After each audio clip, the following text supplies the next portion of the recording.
Hello and welcome. You are watching News9 Live. I'm Krishna Kumar, and at this hour we're discussing the Khalistan problem that India is facing at this moment. After the scenes of acrimony that were witnessed outside the Indian High Commission in London, now India has downgraded the security that it gives to the UK High Commission in India's capital, New Delhi. Hundreds of extremists had come bearing Khalistan flags and raised slogans in support of the radical Sikh preacher Amritpal Singh, against whom India is still continuing a nationwide manhunt. On Sunday, a protester had even climbed up the India House building on Aldwych in London and dared to pull down the Indian tricolour from its mast, while the UK Metropolitan Police just stood and watched. The Indian mission was later seen adorned with a massive national flag stretched across its facade. But India did not stop there. The British Deputy High Commissioner was summoned by India's Ministry of External Affairs. New Delhi then demanded an explanation from the UK government for the absence of security and said that the indifference to Indian diplomats and personnel was just unacceptable. And now, as a diplomatic retort, the Indian government has removed the barricades and all the security outside the British High Commission in New Delhi and from outside the residence of the UK High Commissioner as well. But the precedent, though, is not new. Back in the year 2013, the Indian government had removed concrete security outside the US Embassy in New Delhi, and that in apparent retaliation to Washington after Deputy Consul General Devyani Khobragade was strip searched in New York. Now, as the dispute grew, top Indian politicians across the BJP and the ruling Congress party then even refused to meet visiting US lawmakers that week. Now, the question here is, will this diplomatic repartee by India push the United Kingdom to take on the radical elements within the Indian diaspora while the manhunt for Amritpal Singh continues?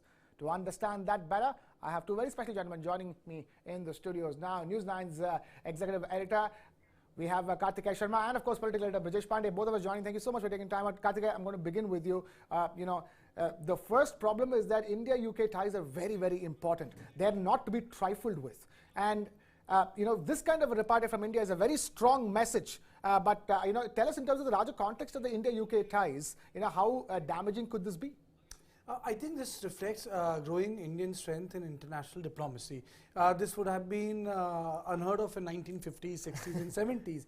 We wouldn't have been able to do it, to withdraw security from High Commission, which is actually the outside security. They have their own security. But what we have done is we have removed the barricades. We have removed the force presentation which exists outside any embassy or the High Commission. Now, in this context, I would like to say that the reaction was quick and prompt.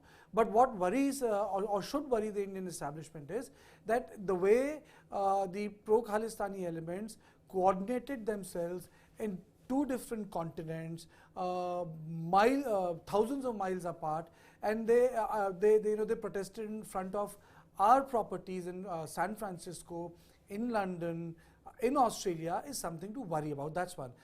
Secondly is our inability of our external agencies to actually counter the radical or radicalization of overseas Sikh community is something which we should be very, very aware of. We'll get into that. I'll give you one example.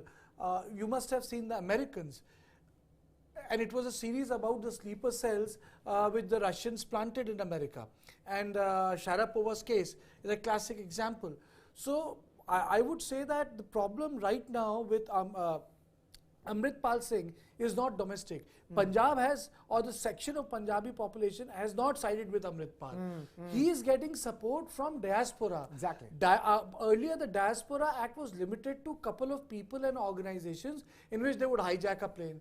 Or tragedy like Karishka bomber took place. Right. But in this case, they're trying to turn into a civic protest. And power of a civic protest is immense. it creates multiple imageries in minds of people. So I think that's what the Indian government must be careful about. Yes. Yeah, careful about.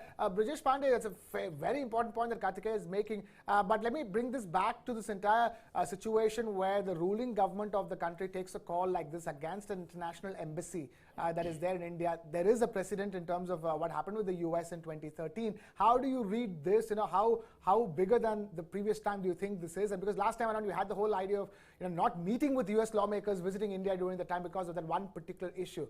And I'm sure the Khalistan movement is equally touchy, if not more. See, to be very honest, one thing I completely agree that yes, Indian intelligence agency should be completely aware of what is happening in the diaspora abroad, be it Canada, be it United Kingdom, which are now known hotbed for harnessing of these Khalistan radicals.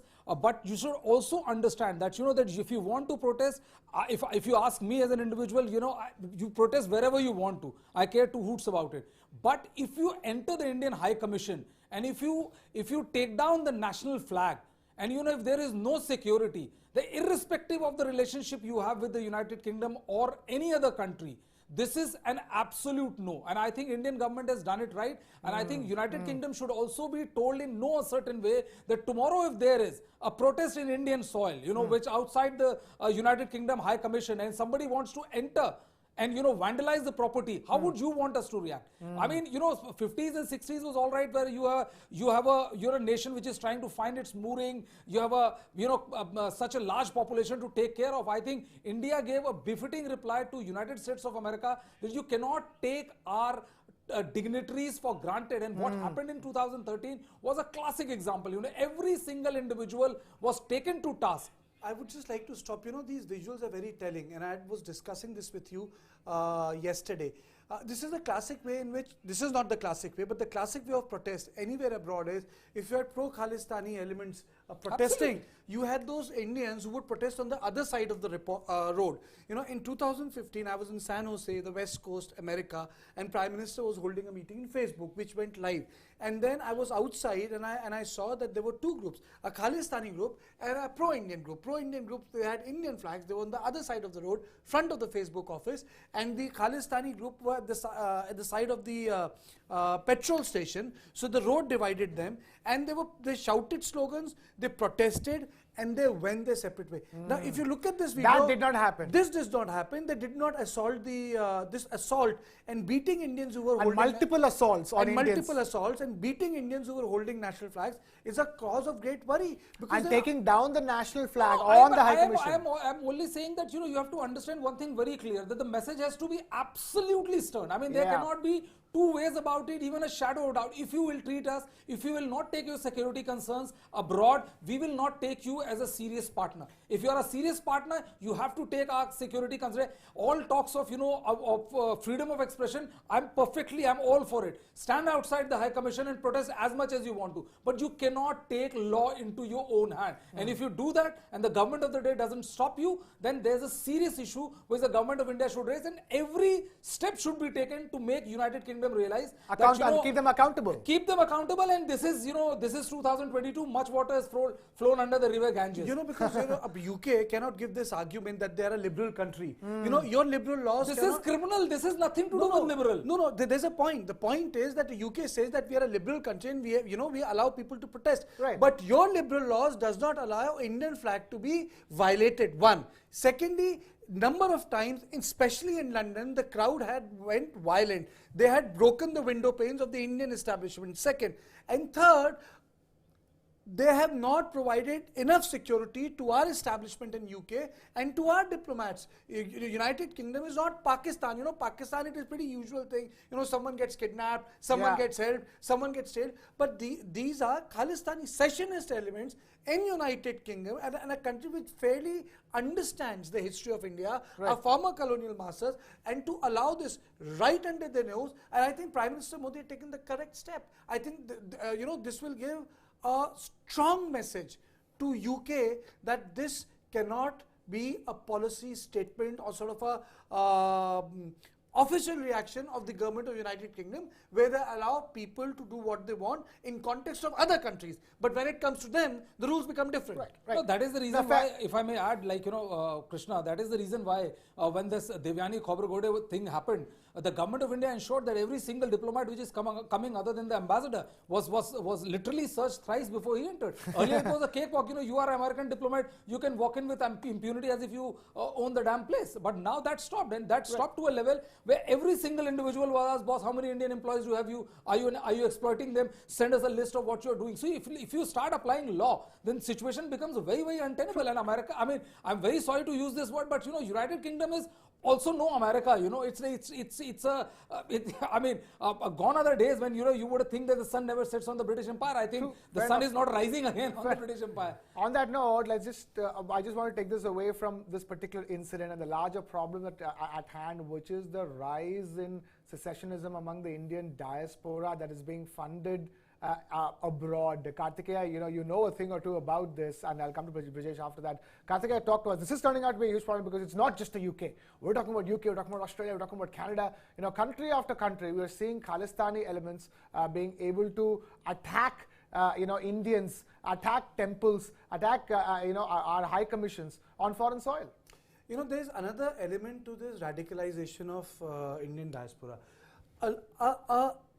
A marked percentage of them are illegals, whether it's Canada, whether it's America, whether it's Australia.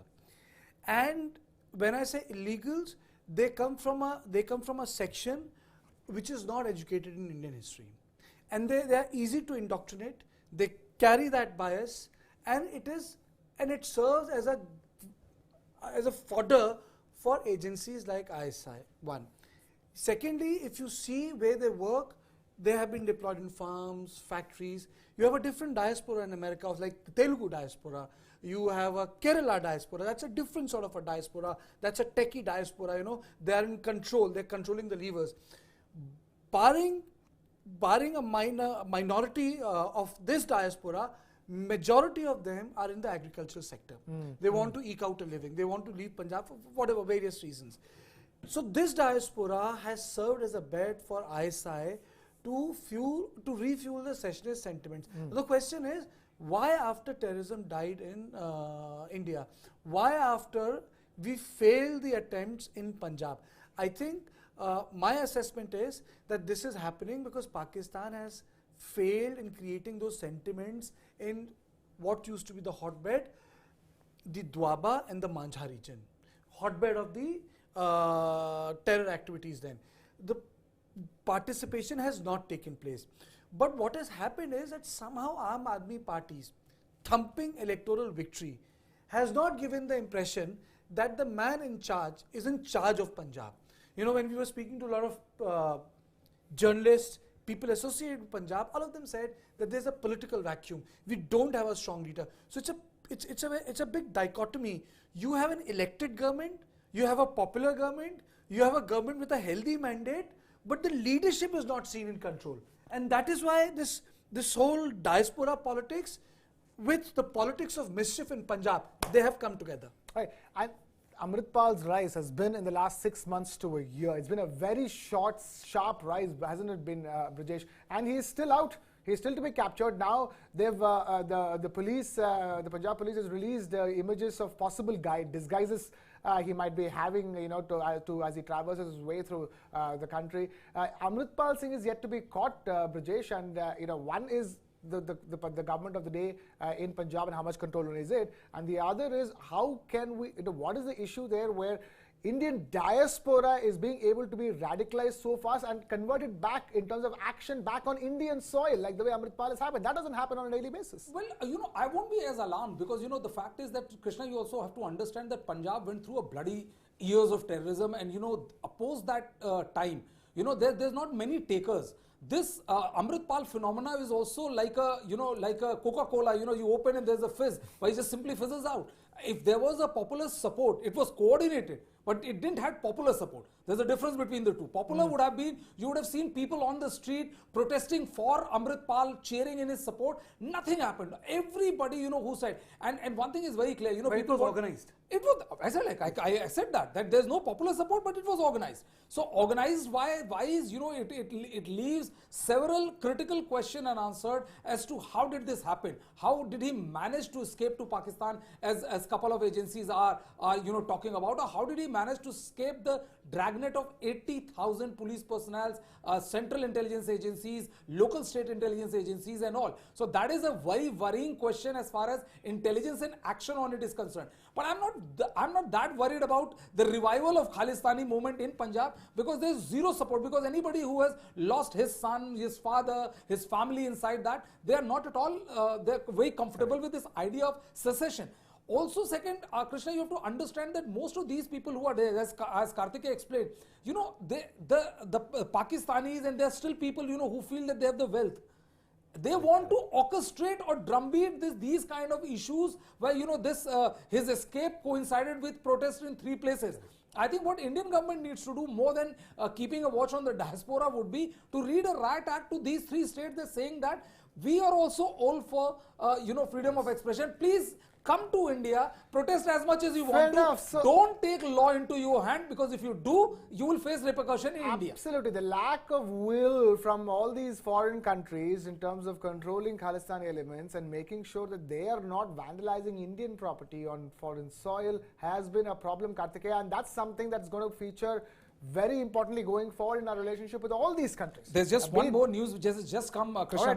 Go ahead. There's the issue which is coming in that, you know, security for Indian mission in UK, barricades and all, they have all been, you know, increased and all. So this increase in barricading and all. Okay, that's breaking news. That's and it's also that's the quick turnaround of events over there.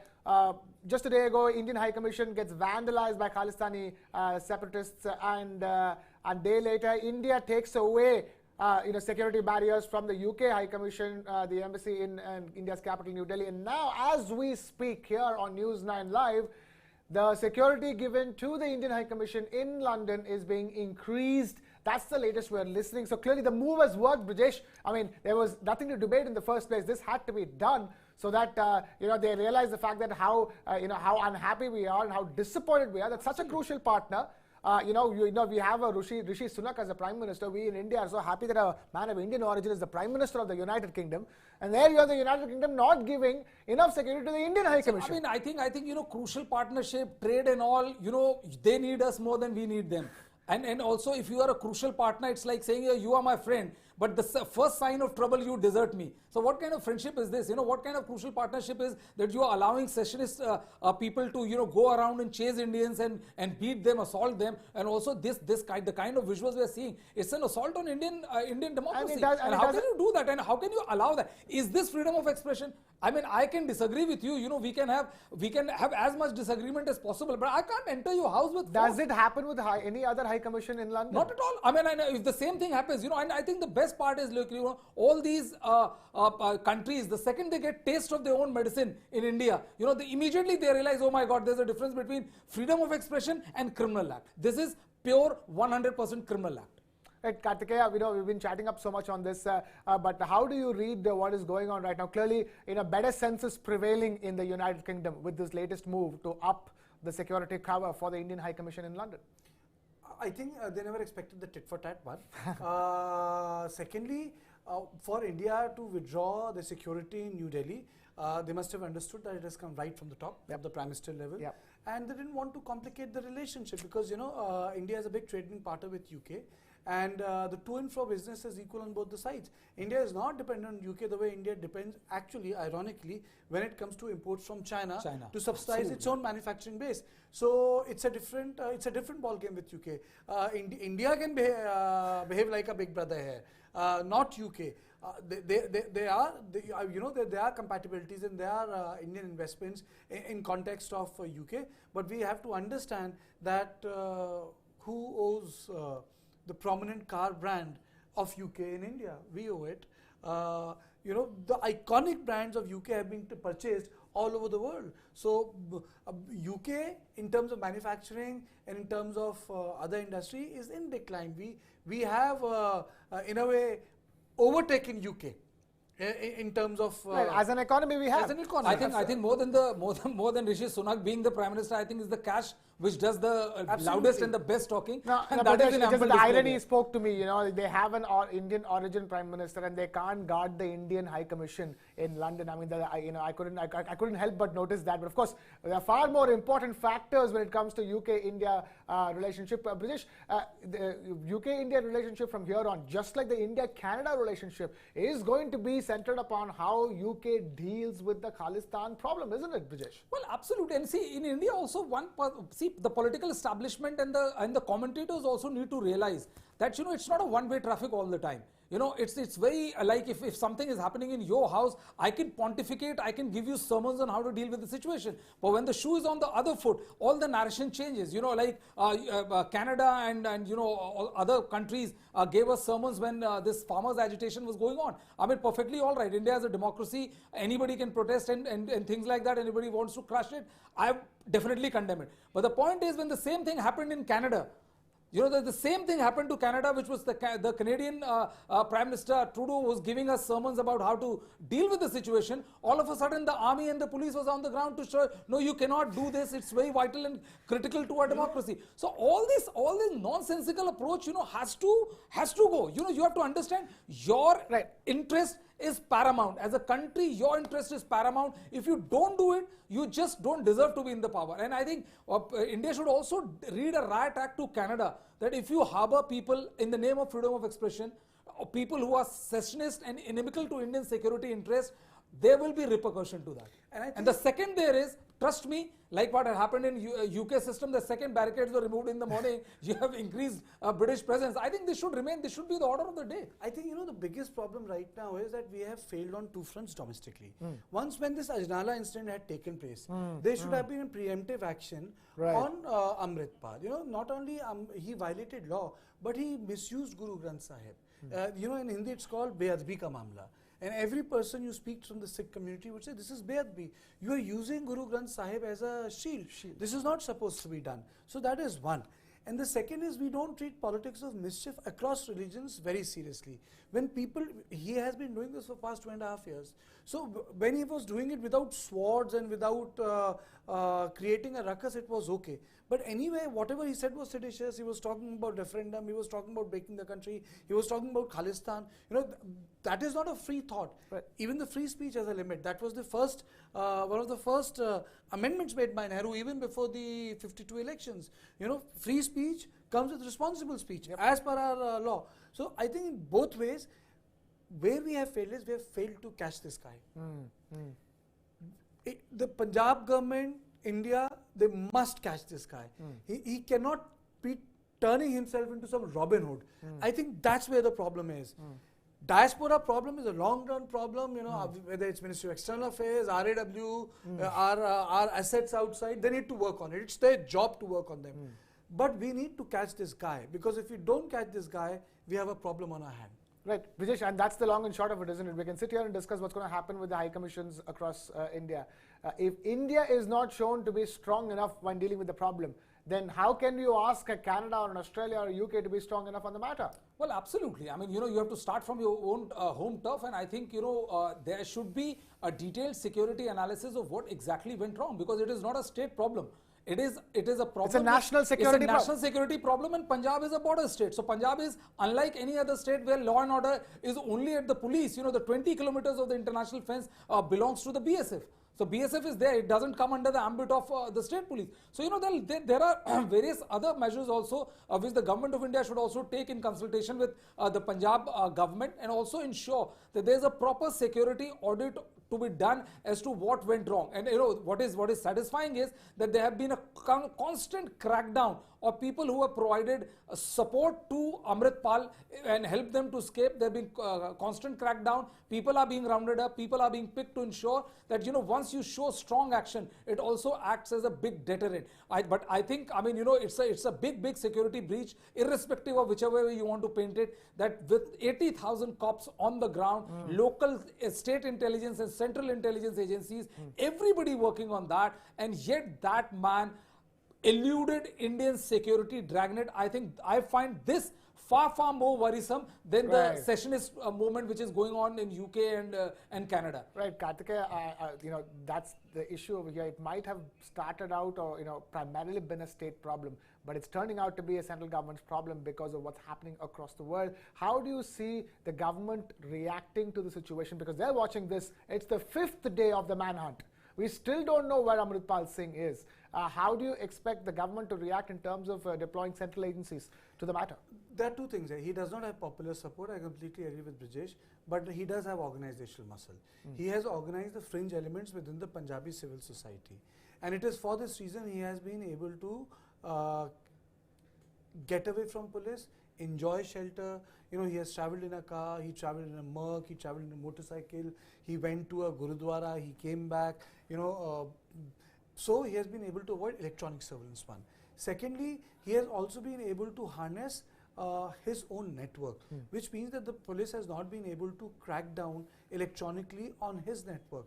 And lastly, I would say it will be a great shame if he escapes to Pakistan, because then it's not as if it's the first time, you know, after the the hijack, you know, we had to give terrorists in Kandahar. So it's not a first, but it's going to be really very embarrassing that how did he get away, and more so for Aam Aadmi Party in Punjab, because it is being, despite being a party which one rode on the popular sentiment of change, Ikbar Kejriwal, if it fails on the issue of terrorism, I think I think Aam Aadmi Party's credibility in Punjab will be damaged. I think this is what Brijesh was talking about. Once the hooligans went away, they were driven away. The Indian tricolour was bigger. Yeah, bigger and better, brighter, put up, and from then on we've seen what happened. India taking away the security cover for the UK High Commission in New Delhi, and then now, as we speak, the UK responding by increasing the security cover for the Indian High Commission in London. That's what has transpired. But Amritpal Singh continues to evade arrest. 5th day of the manhunt continues. But lots more to unfold as far as the Khalistan problem is concerned. We'll have to keep our eyes on it. But for now, we've completely run out of time here on this particular edition of News 9 Live. Thank you, Kartikeya and Brijesh, for joining us on this discussion. And with that, we wrap things up. This is Krishna Kumar signing off. Thank you so much for watching.